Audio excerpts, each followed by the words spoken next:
नमस्कार, आप देख रहे हैं प्रदेश का सबसे भरोसेमंद news channel India news Uttar Pradesh Uttarakhand और आपके साथ मैं हूं हेमंत कुमार।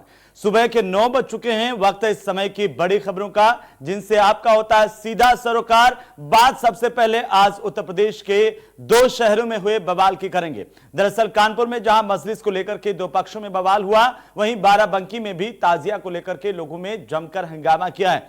इस साल के आखिर में होने वाले पंचायत चुनाव आज खबर है कि टल सकते हैं। कोरोना की वजह से अब तक लखनऊ समेत 45 जिलों का परिसीमन नहीं हो पाया है और 15 दिसंबर को प्रधानों और पंचायत सचिवों का कार्यकाल खत्म हो रहा है। वहीं इस समय प्रदेश के 17 जिले भीषण बाढ़ की चपेट में हैं। 616 गांव पूरी तरह से जलमग्न हैं। शिव की नगरी काशी के घाट इस वक्त पूरी तरह से डूब चुके हैं। वहीं गाजियाबाद के मोदी नगर इलाके में एक युवक की हत्या के मामले में पुलिस ने विधायक मंजू शिवाज के पति के खिलाफ नामजद एफआईआर दर्ज की है। तो यह आज की बड़ी खबरें, मेरे दोनों तरफ आप देख सकते हैं। इसी को लेकर के वो बड़ी तस्वीरें हैं जो जिन खबरों को लेकर के आज हम आपको बताना चाहते हैं। दरअसल हंगामा, पथराव और एक्शन की खबर है। उसके बाद पंचायत के चुनाव टल सकते हैं और साथ ही साथ इन खबरों पर लगातार हम नजर बनाए हुए हैं। इन पर हम बने रहेंगे, जानकारी आपको देंगे। लेकिन फिलहाल इस वक्त की बड़ी खबर से हम आपको रूबरू करवा दें। इस वक्त की बड़ी और महत्वपूर्ण जानकारी झांसी से, जहां पर दबंगों ने तेजाब की होली खेली है। हैंडपंप पर पानी भरने का विवाद हुआ था और इसके बाद दबंगों की दबंगई इस तरह से दिखाई दी जैसे कानून नाम की कोई चीज ही झांसी में नहीं है। बियर की बोतल में भर करके तेजाब फेंका गया। उल्दन थाना इलाके के बांसार गांव की घटना है। उल्दन थाना क्षेत्र के बांसार गांव की घटना है, जहां पर दबंगों ने जम करके तबाही का कोहराम मचाने की कोशिश की है। हैंडपंप पर पानी भरने को लेकर के विवाद की शुरुआत हुई थी। इस घटना में 40 से ज्यादा लोगों के झुलसने की खबर है। बड़ी खबर है इस वक्त की इंडिया न्यूज उत्तर प्रदेश उत्तराखंड पर। सबसे बड़ी खबर इस वक्त आप देख पा रहे हैं। बियर की बोतल में तेजाब भर करके फेंका गया। 40 से ज्यादा लोग यहां पर घायल हुए हैं। तो ये बड़ी अपडेट इस वक्त की हम आप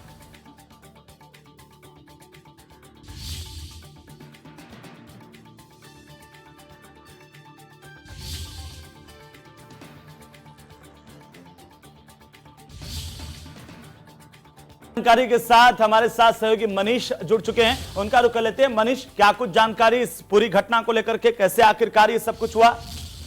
बिल्कुल, ये थाना उल्दन के बासारा गांव की ये पूरी घटना है। रात में तकरीबन 8 बजे एक हैंडपंप पर पानी भरने का एक मामूली सा विवाद था, जिसको लेकर दबंगों ने, गांव के ही दबंगों ने रात में जब घरों में लोग थे तब तेजाब की बोतल से हमला किया गया। घरों में तेजाब की बोतलें फेंकी गई। इसके बाद पूरे गांव में कोहराम मच गया और तकरीबन 40 लोग उस तेजाब के अटैक से झुलस गए हैं, जिनको प्राथमिक स्वास्थ्य केंद्र में भर्ती कराया गया था और कुछ जो ज्यादा इंजर्ड थे उनको झांसी रेफर किया गया था।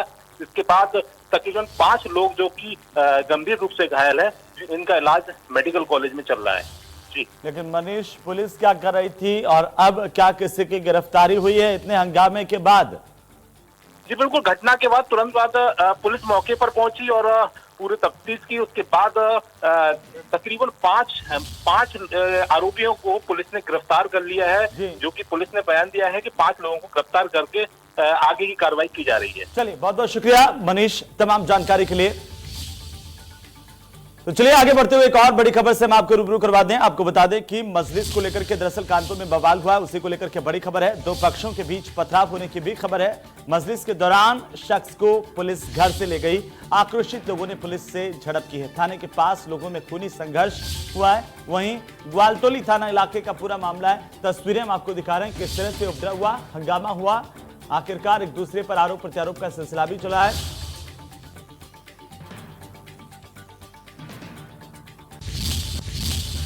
पहली मुहर्रम से यहाँ पे जो शियाज़ादा लड़के, नौजवान लड़के हैं, वो मुहर्रम की पूरी तैयारी किए हुए हैं और हर घर में और मैदान में और जगहों पर काला झंडे और लगाए हुए हैं। लेकिन कुछ जो है वो चौकी इंचार्ज लोगों के भड़काने पर वो आके काला झंडा पहले दिन वहाँ से निकलवा दिया। फिर उसके बाद मजलिसें हो रही हैं, उसमें आकर वो अड़ंगा डाल रहा है।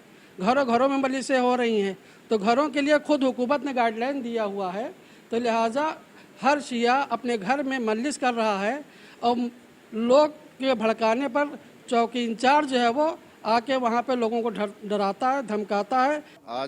आज ग्वालटोली थाने में लॉकडाउन का उल्लंघन करते हुए 50-60 लोग इकट्ठा हो गए थे, जिनको समझाया गया है और ये बताया गया है कि जो शासन के दिशा निर्देश हैं और जो सभी धर्मगुरुओं की और सभी धर्मों और समाज के जो मौजूद लोगों की जो मीटिंग हुई थी, उसमें जो डिसाइड हुआ था कि सभी तरह के त्यौहार कोरोना की जो गाइडलाइंस हैं उसके अनुरूप सारी एहतियात बरतते हुए जिस तरह से पूर्व में मनाए गए हैं इसी तरह से।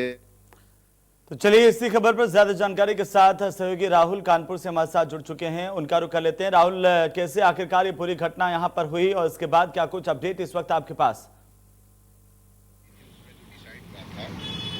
सभी तरह के त्योहार कोरोना की जो गाइडलाइंस जी हेमंत, मैं आपको बता दूं कि बीती रात की ये पूरी घटना है ग्वालटोली थाना क्षेत्र के मकबरे इलाके का ये पूरा मामला है, जहां एक घर में 50 से 60 लोग इकट्ठा होकर मजलिस कर रहे थे, जिसकी सूचना पर पुलिस जाती है और पुलिस जो मजलिस कर रहे लोग जो प्रमुख लोग होते हैं उनको लेकर थाने आ जाती है, जिसके बाद एक पक्ष के लोग थाने में एकत्रित हो जाते हैं, बराबर भीड़ बढ़ती जाती है और वहाँ पे थाने के बाहर ही नारेबाजी शुरू हो जाती है, जिसका दूसरे पक्ष के लोग वीडियो बनाते हैं। इस वीडियो बनाने के चलते दोनों पक्षों में कहासुनी और पथराव होता है। पथराव के बाद स्थिति भयावह होने लगती है, जिसके बाद कई थानों का फोर्स ग्वालटोली थाने पहुंचता है। जो भी आप समझ सकते हैं कि उत्तर प्रदेश में इस समय कोरोना की स्थिति क्या है, इसी को लेके जो एडवाइजरी जारी करी गई है, गाइडलाइन जारी करी गई है, उसका पालन नहीं हो रहा था।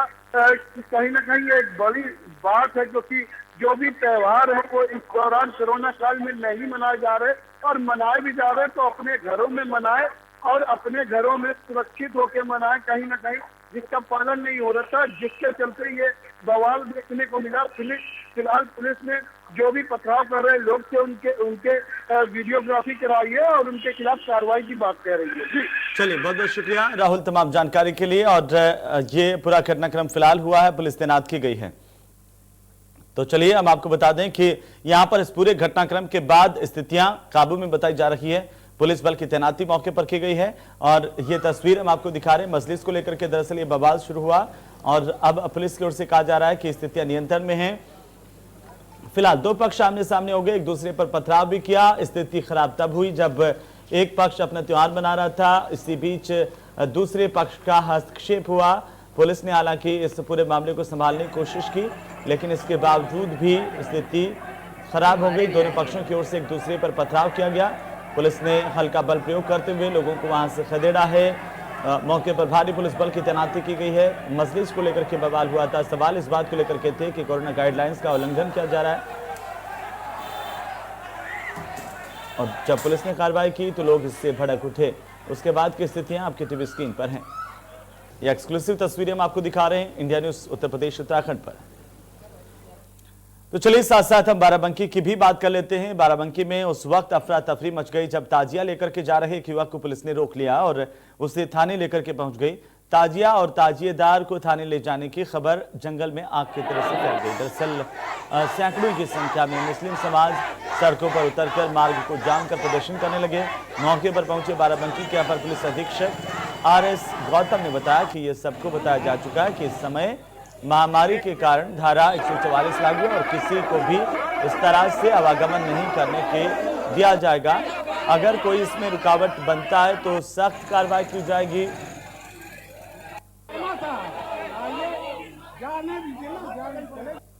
ज्यादा जानकारी के साथ हमारे सहयोगी हरिराम बाराबंकी से हमारे साथ जुड़ चुके हैं। हरिराम, कैसे आखिरकार ये उपद्रव की शुरुआत हुई और कौन ताजिया लेकर के जा रहा था, कितने लोग थे जिनको लेकर के पुलिस थाने गई थी? देखिए, मतलब स्थानीय लोगों की माने तो उनका कहना यह है कि मसौली कस्बे में ताजियों का निर्माण होता है और वहां से लेकर के अपने घर ला रहा था और पुलिस रोक करके उसे थाने लेकर गई। और ये बात जब सबको मालूम थी तो लोग सड़कों पे आ गए। उन्हें लगा कि उनकी पूजा इबादत में बाधा बन रही है पुलिस, और उसको लेकर के वो सड़कों पे आए और प्रदर्शन करने लगे। हेमंत, लेकिन उसके बाद पुलिस ने क्या कुछ किया, अभी किस तरह की स्थितियां वहां पर मौके पर है? देखिए, मौके पर पुलिस पहुंची और पुलिस ने काफी स्थिति को संभाला है। और वहां पर अपर पुलिस अधीक्षक ही पहुंचे तो उन्होंने कहा था कि सबको पहले बताया जा चुका है, सबकी मीटिंग ली जा चुकी है कि इस तरह के किसी तरह के आवागमन नहीं होगा। और फिर भी अगर लोग कर रहे हैं, जो लोग कर रहे हैं इसका महामारी का उल्लंघन कर रहे हैं और उसके पर सख्त कार्रवाई की जाएगी। हेमंत, चलिए हरिराम, बहुत बहुत शुक्रिया तमाम जानकारी के लिए।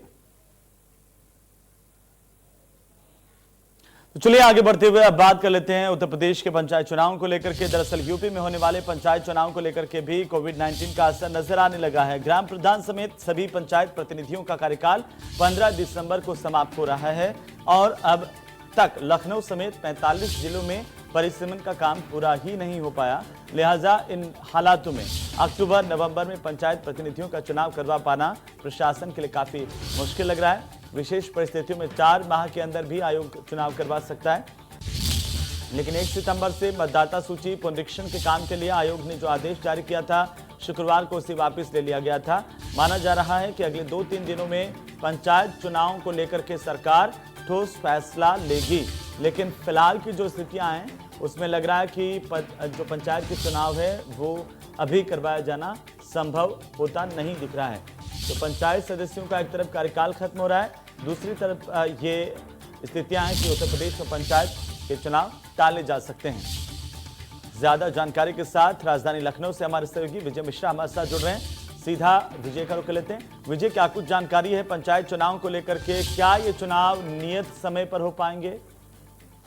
देखिए, अभी तो जानकारी आ रही थी कि जब इससे पहले इसकी चर्चा चली थी तो शायद समय पर कराए जाने की बात कही थी, लेकिन बाद में अब जानकारी आ रही है कि शायद इस बार जो पंचायत चुनाव है वो उसमें देरी हो सकती है। शायद इसको लेकर के कुछ बड़ा निर्णय आने वाले दिनों में हो सकता है। तो आपको बता दें कि 15 दिसंबर तक ग्राम प्रधान समेत पंचायत प्रतिनिधियों का जो कार्यकाल है वो यहाँ पर खत्म हो रहा है और जाहिर सी बात है कि उसके बाद यहाँ पर चुनाव जो है वो होना था। लेकिन जाहिर सी बात है कि यहाँ पर जो तैयारियां हैं कोरोना को लेकर के, उसको लेकर के यहाँ पर तस्वीर साफ नहीं हो पा रही। और साथ साथ यहाँ पर सबसे बड़ी चीज जो ये है कि लखनऊ समेत करीब 45 जिलों में परिसीमन का काम भी जो है वो कोरोना की वजह से पूरा नहीं हो सका है। प्रशासन के लिए यहाँ पर अक्टूबर नवंबर में ये काम जो है वो पूरा करना था, लेकिन जाहिर सी बात है कि अभी भी इलाहाबाद, कानपुर समेत करीब 45 जिलों में का काम जो है वो अटका हुआ है।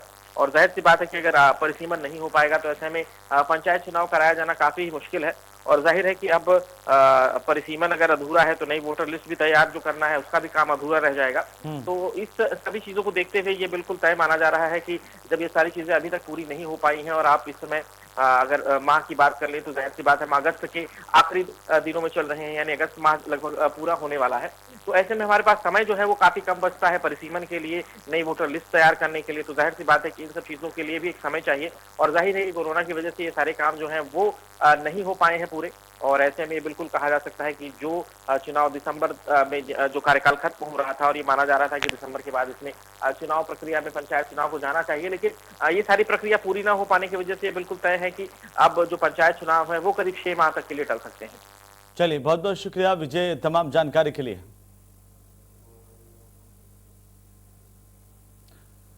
तो चलिए आगे बढ़ेंगे। मैदानी और पहाड़ी इलाकों में हो रही लगातार बारिश की वजह से प्रदेश में कई नदियां उफान पर है। साथ ही प्रदेश के कई जिलों में नदियां खतरे के निशान से ऊपर बह रही हैं। अगर बात वाराणसी की करें तो वाराणसी में भी गंगा नदी का जलस्तर लगातार बढ़ रहा है। हालांकि वाराणसी में गंगा अभी चेतावनी बिंदु के निशान से लगभग 5 सेंटीमीटर नीचे बह रही है। इस वक्त काशी में गंगा का जलस्तर लगभग 65 मीटर से ऊपर है और यहां पर चेतावनी बिंदु 70.26 मीटर है, जबकि खतरे का निशान 71.26 मीटर है। हालांकि यहां पर गंगा अभी खतरे के निशान से नीचे बह रही है, लेकिन गंगा और उसकी सहायक नदी वरुणा किनारे रहने वाले बाशिंदों के लिए समस्याएं अब लगातार बढ़ती जा रही है। जैसे जैसे पानी का फ्लो जो है वो बढ़ता जा रहा है, जलस्तर लगातार बढ़ रहा है, तो ऐसे में जो गंगा के किनारे लोग हैं वो परेशान हो सकते हैं। तो वहीं वाराणसी में इंडिया न्यूज संवाददाता ने नाव से गंगा के जलस्तर का जायजा लिया, आप भी देखिए। पहाड़ी और मैदानी इलाकों में लगातार हो रही बारिश की वजह से पूरे प्रदेश में कई नदियों में जो है जलस्तर काफ़ी बढ़ गया है और कई जिलों में तो नदियां अपने खतरे के निशान के ऊपर बह रही हैं। बात बनारस की करेंगे तो बनारस में भी गंगा में अच्छा खासा बढ़ाव देखा जा रहा है। दूसरी तरफ बात करेंगे तो गंगा में जो आज का जो जलस्तर था गंगा का था वो 65 मीटर से ऊपर था, जो कि खतरे के निशान से लगभग 5 मीटर नीचे अभी गंगा बह रही हैं। आपको बता दूं कि चेतावनी बिंदु जो गंगा की है बनारस में वो 70.26 और खतरे का निशान 71.26 है। आप पीछे हमारे पीछे देख सकते हैं, देखिए मैं अभी बीच गंगा में हूँ, नाव पे हूँ। आप देख सकते हैं लहरें गंगा में जो है बहाव काफ़ी तेज है और जो घाट 84 घाट हैं उनका एक दूसरे से, ज़्यादातर घाटों का एक दूसरे से संपर्क जो है वो कट गया है, टूट गया है। कैमरा पर्सन कहूँगा कि आपको दिखाएं, घाट की तरफ का नज़ारा दिखाएं कि कई घाट जो हैं उनका जो संपर्क एक दूसरे से था वो कट गया है इस बढ़ाव की वजह से। दूसरी तरफ बात करेंगे तो अब जो निचला इलाका गंगा का है, जो उसकी सहायक नदियां जैसे वरुणा वगैरह है, वहाँ का जो भी निचला इलाका है वहाँ पे आने वाले समय में काफ़ी परेशानियों का सामना करना पड़ सकता है, क्योंकि वहाँ पे जो जल बहुत जल्दी प्रवेश कर जा रहा है, बाढ़ का जो पानी जल्दी प्रवेश कर जाता है। अभी आपसे मैं बात कराता हूँ, कुछ लोग भी हैं साथ में, नाविक हैं हमारे इस नाव के, उनसे बात करते हैं, जानने का प्रयास करते हैं। क्या नाम है भैया? किशन। गंगा में बढ़ाव हो रहा है। हाँ, पानी तो अभी क्या लगता है कितना भी बढ़ेंगी आगे? बहुत बढ़ेगा, 10-12 सीढ़ी और पानी ऊपर आएगा। 10-12 सीढ़ी और आएगा अभी। तो बाढ़ की विभीषिका देखने को मिल सकती है क्या? हाँ, मिल सकती है। बहुत पानी बढ़ेगा, गरीब लोग का हालत बहुत खराब है इस समय। यदि आपके जो नौका चालन की बात करेंगे, जो आप लोग नौका चलाते हैं, उस पर क्या प्रभाव पड़ा है? अरे बहुत दिक्कत है, अभी गरीब बहुत ज़्यादा मर रहे हैं। अभी 9 महीने 6 महीने नाव पानी बढ़ा रहेगा ऊपर तक और दिक्कत आ जाएगा। बहुत ज़्यादा लोग परेशान हो गए हैं। शासन की तरफ से कोई आप लोग के लिए अभी कोई घोषणा की गई? नहीं, कोई घोषणा नहीं, कोई ऐसा कुछ नहीं हुआ। चलिए, नाविक थे, इन्होंने बताया कि अभी बाढ़ का पानी और भी बढ़ेगा।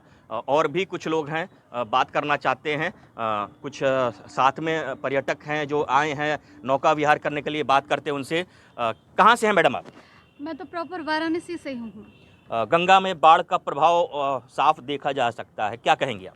देखिए, गंगा में बाढ़ का प्रभाव साफ देखा जा सकता है, बड़ा रोचक है क्योंकि किनारे। तो इसी खबर पर ज्यादा जानकारी के साथ हमारे सहयोगी पंकज हमारे साथ जुड़ चुके हैं, सीधे हम उनका रुख कर लेते हैं। पंकज, कैसा आखिरकार क्या अनुमान लगाया जा रहा है, किस तरह की स्थितियां इस वक्त गंगा किनारे और गंगा में खासतौर पर देखने को मिल रही है?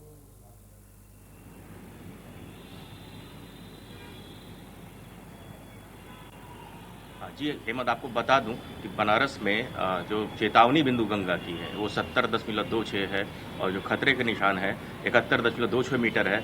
हालांकि केंद्रीय जल आयोग के अनुसार जो गंगा में जो बढ़ाव है 2 सेंटीमीटर प्रति घंटे की रफ्तार से गंगा बढ़ रही है यहाँ पे, और कल रात तक का जो जल स्तर जो नाप के जो बताया है केंद्रीय जल आयोग ने 65.51 मीटर था। हालांकि अभी खतरे के निशान से लगभग 5 मीटर है गंगा बह रही है बनारस में। हाँ, ये सही बात है कि आने वाले समय में यदि गंगा इसी तरह बढ़ती रही 2 सेंटीमीटर प्रति घंटे की रफ्तार से, तो जो बनारस के निचले हिस्से हैं, निचले इलाके हैं, उसकी जो सहयोगी नदी है वरुणा, वहाँ के जो निचले हिस्से हैं वहाँ पे पानी बहुत जल्दी प्रवेश करता है बाढ़ का, और वहाँ के जो रहवासी हैं उनको अच्छा खासा समस्या दिक्कत का सामना करना पड़ सकता है। तो लोग परेशान हो सकते हैं, साथ ही साथ प्रशासन की तरफ से भी एहतियात बरते जा रहे हैं। बहुत बहुत शुक्रिया हमारे साथ जुड़ने के लिए, तमाम जानकारी के लिए। तो चलिए आगे बढ़ेंगे। गाजियाबाद में एक युवक की हत्या के बाद पुलिस ने विधायक के पति समेत 8 के खिलाफ मुकदमा दर्ज किया है, और इसी बीच सोशल मीडिया में एक आरोपी को पोस्ट वायरल हो रहा है, और इसमें बताया जा रहा है कि पुलिस के एफआईआर में तीसरे नंबर पर सप्पू गुर्जर का नाम है। आरोपी सप्पू गुर्जर ने फेसबुक पर लिखा है कि स्वागत करके ट्रेलर दिखा दिया है, बाकी फिल्म बाकी है। यानी कि आरोपी खुद बता रहा है कि वो आगे भी कुछ बड़ा करने वाला है। ये पोस्ट जमकर वायरल हो रही है। वहीं परिवार का यह कहना है कि हत्या रंजिश में की गई है, लेकिन पूरे मामले में पुलिस के हाथ 2 दिन बाद भी खाली है। ऐसे में खुलेआम हत्या के आरोपी का सोशल मीडिया पर यह पोस्ट परिवार के लिए भी दहशत का कारण बन रहा है। एक्सक्लूसिव तस्वीर हम आपको दिखा रहे हैं। तो ज्यादा जानकारी के साथ हमारे सहयोगी जतिन गोस्वामी हमारे साथ जुड़ रहे हैं। सीधे जतिन का रुख कर लेते हैं। जतिन, क्या कुछ जानकारी और अपडेट, क्योंकि लगातार कानून व्यवस्था को लेकर के सवाल उठे हैं, लेकिन इसी बीच एक आरोपी हत्या की वारदात को अंजाम देता है, उसके बाद पोस्ट भी करता है और सरेआम कहता भी है कि मैंने ये करके दिखा दिया, ये तो ट्रेलर है, फिल्म बाकी है। ये क्या हो रहा है?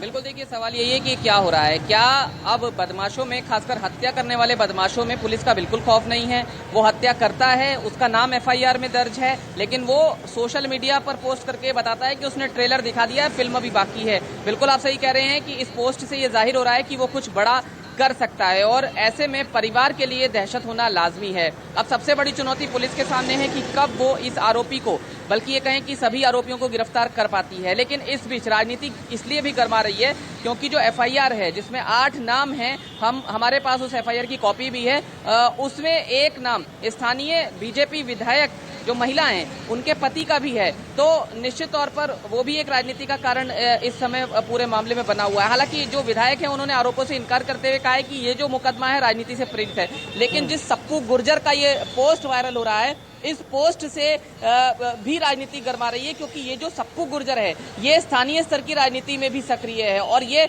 हत्या का इस पर आरोप है, उसके बावजूद ये पोस्ट कर रहा है, यानी कि वो पूरे मामले में एक दहशत फैलाने का भी काम कर रहा है। एनकाउंटर लगातार पुलिस कर रही है उत्तर प्रदेश में और बदमाशों का सफाया करने की बात पुलिस लगातार करती है, बीते सालों में हमने देखा है। लेकिन एक आरोपी हत्या करके फरार है और वो पुलिस को सरेआम चुनौती दे रहा है, सोशल पोस्ट पर चुनौती दे रहा है। तो देखना यह है कि कब तक उस आरोपी तक, बल्कि सभी आरोपियों तक पुलिस पहुंच पाती है। जी बिल्कुल जतिन, और ना केवल हत्या करके चुनौती दे रहा है बल्कि बता भी रहा है सबके सामने कि उसने हत्या कर दी है, कोई उसका कुछ नहीं बिगाड़ सकता है, वो आगे भी कुछ बड़ा करेगा। लेकिन फिलहाल बहुत बहुत शुक्रिया हमारे साथ जुड़ने के लिए, तमाम जानकारी के लिए। और इसी के साथ ही इस बुलेटिन में फिलहाल इतना ही। आप देखते रहिए इंडिया न्यूज।